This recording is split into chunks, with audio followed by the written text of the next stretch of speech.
The drama surrounding Caitlin Clark's treatment by the WNBA has ignited one of the most heated debates in women's basketball. Because no matter how you frame it, no matter how you spin the narrative, the league's handling of Clark's Rookie of the Year moment versus Paige Bueckers has exposed a double standard so glaring it's impossible to ignore. One was quiet, muted, and forgettable. The other was loud, polished, and built for primetime. And when you place those two moments side by side, it doesn't just look like two different ceremonies, it feels like two different leagues entirely. Think back to last year. Clark's rookie season wasn't just good, it was historic. She didn't just put up numbers, she turned the entire WNBA into must-see television. Fever home games sold out, road arenas packed whenever she came to town, and TV ratings shattered records with her name alone on the marquee.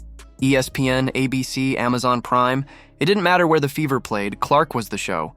17,000 people in the stands, millions more watching from home. Broadcasters tripping over themselves to grab rights to Indiana's games. She wasn't just moving the needle, she was the needle. And yet, when it came time for the league to honor her as Rookie of the Year, how did they do it? With a simple phone call on speaker, slipped into a practice huddle, like an afterthought. No cameras, no stage, no trophy handoff. Just Kathy Engelbert's voice through a tinny speakerphone, telling the Fever locker room that Clark had made history. That was it. Now fast forward just 1 year. Paige Bueckers wins the same award, and her moment is treated like a Hollywood premiere. She's walking through a spirit tunnel with lights flashing, music blasting, and fans cheering. She steps onto a stage, live on daytime television, where Engelbert herself is waiting with a shiny trophy in her hands. The commissioner smiles, cracks jokes, and hands the Rookie of the Year plaque over with all the pomp and ceremony of an MVP coronation.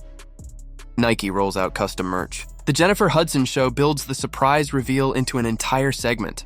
It was spectacle, it was branding, it was manufactured for maximum impact. And that's when the comparisons turned into outrage. Because let's be clear, the rookie who saved the league got a phone call. The rookie who won 10 games with the Dallas Wings got a red carpet rollout. That contrast wasn't just disappointing, it was disrespectful. Fans who watched Clark pack arenas and breathe life into a league that had been fighting for relevance for decades were stunned to see her treated like a side note. And when Paige got her glittering moment just 12 months later, people weren't celebrating. They were asking questions. Questions about favoritism. Questions about politics. Questions about why the league seemed so eager to elevate Paige Bueckers while brushing Caitlin Clark aside. And it's not like Clark's fans are pulling this theory out of thin air. There's a long-standing belief among WNBA insiders that the Yukon Mafia still runs the narrative game. From the media to the endorsement world to league offices, former Huskies carry enormous influence. Paige comes from that very machine, and her Rookie of the Year coronation looked like proof of that power. Meanwhile, Clark, who came from Iowa, who built her following organically, who carried Indiana into the playoffs in her very first season, was given the bare minimum. No TV spot, no cameras, no commissioner in person, not even a Nike campaign to mark her achievement. Just a phone call and a pat on the back. And that's what fans can't stomach. Because the numbers don't lie. Clark's rookie season wasn't just about her stats, it was about transformation. She didn't just score points, she lifted an entire franchise out of the basement. The Fever went from irrelevant to playoff contenders in one season. She elevated Aaliyah Boston into a defensive powerhouse, gave Kelsey Mitchell the freedom to finally thrive next to another star, and turned Lexi Hull into a reliable sharpshooter. Every player on that roster grew because of Clark's presence. And the wins followed.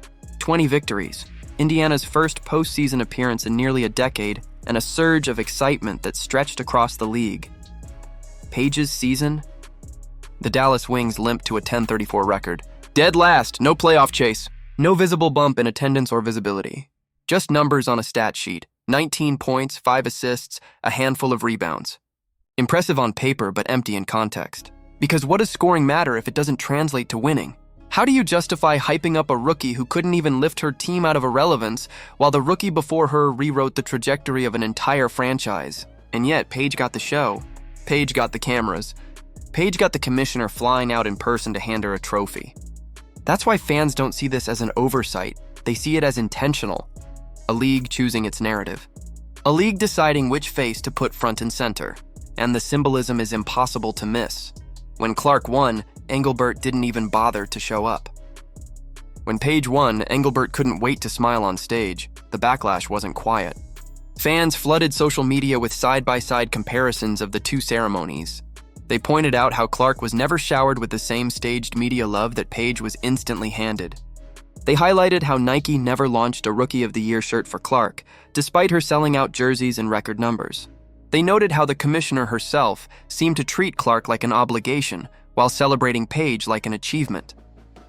And it's not just fans. Critics and former players have raised the alarm too.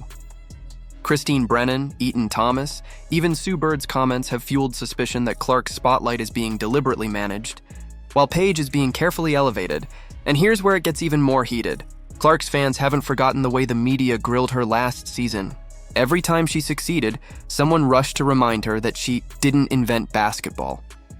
Every time she dominated, someone questioned if she was taking too much attention from other players. She was accused of everything from being overhyped to privileged, and even her personal life was dragged into headlines. Compare that to Paige. No such scrutiny, no nitpicking, no demands to share the spotlight. Instead, she's met with glowing coverage, slick presentation, and a narrative designed to paint her as the league's next golden child. And the strangest part? Even the Rookie of the Year voting numbers don't quite add up. Paige received 70 of 72 votes, despite her team's dreadful record. Sonia Citron, the runner-up, played every single game, led the league in three-point shooting at nearly 45%, and gave Washington real consistency. Yet she received only 2 votes. Meanwhile, Clark, who dragged Indiana from irrelevance to the postseason just a year earlier, never got the kind of media or institutional push Paige is enjoying now. That doesn't feel like recognition of excellence. It feels scripted. Which brings us back to Indiana, and why Clark's story still matters more than any trophy ceremony. Because while the WNBA plays politics with staged award shows and controlled narratives, Clark is building something real. Her impact isn't manufactured. It's visible on the floor every single night. It's in the way Boston has blossomed, the way Mitchell thrives, the way Fever fans pack arenas whether they're home or on the road. It's in the way the team has gone from being a punchline to being the future of the league. That's real growth. That's cultural change. That's the foundation of a dynasty being built brick by brick in Indiana. And here's the irony the league doesn't seem to see. By treating Clark's moment like an afterthought and turning Paige's into a spectacle, they've only highlighted what's undeniable. Clark doesn't need the league to manufacture her story. She is the story. She's the one filling arenas. She's the one driving ratings. She's the one turning casual viewers into devoted fans. And no matter how the WNBA spins its narratives, no amount of staged glitz can erase that truth. So the question becomes, what's really going on here? Was Paige's over-the-top ceremony just about celebrating a new star? Or was it about shifting the spotlight away from Clark? Was it innocent or was it political? And what does it say about the league that the player who literally changed its trajectory got the quietest Rookie of the Year reveal in history? Do you think the WNBA disrespected Caitlin Clark? Or do you see this as business as usual, the league trying to spread the spotlight? Let me know your thoughts down in the comments. And if you want more deep dives into the drama and politics shaping women's basketball, make sure to like this video, subscribe to the channel, and turn on notifications so you never miss what's next. Because if this is how the league treats its brightest star, then the story of Caitlin Clark is only just beginning.